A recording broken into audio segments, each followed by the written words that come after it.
Hello guys, my name is Risky from Creative Org, and this is going to be a really short video. Godox is one of my favorite brand of flash.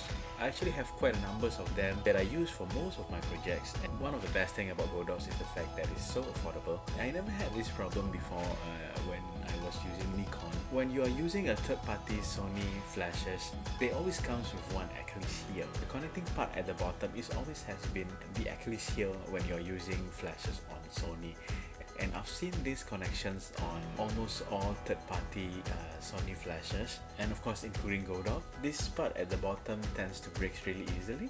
I had a couple of units that have the same problems, and it gets pretty expensive to repair. Here in Singapore, we don't actually have a repair centers of Godox, so you have to go to repair shops like one that I always send my camera to, which is the Camera Hospital, which is very reliable, but it gets pretty expensive to repair. And of course the fact that you have to wait. I decided to look for some replacement parts online and see if I can simply replace it myself. I found one at Amazon. I bought a few pieces and it actually cost me $18. I'm gonna try to repair it myself. I have zero confidence in my handyman skill, so I'm not going to record my repairing process. I will just take some photos of it. If this works, I'm going to order some more just as a backup. So anytime this happens, I can just simply replace it myself.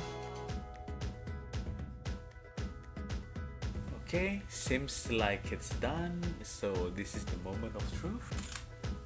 And it works. I'm glad that I tried, and apparently it's pretty simple. Simply just remove these 4 screws. There's this cable, you can just slot it, screw it back, that's it. So just a quick video of how you can actually fix this Hotshoe connector on a Godox flash. I do believe some of you guys actually have the same problem as me. You can buy the replacement parts at Amazon for about $18. If you're also a Godox user, maybe you can share with me your experience and what do you think about Godox flashes. Thanks so much for watching, and I see you next time.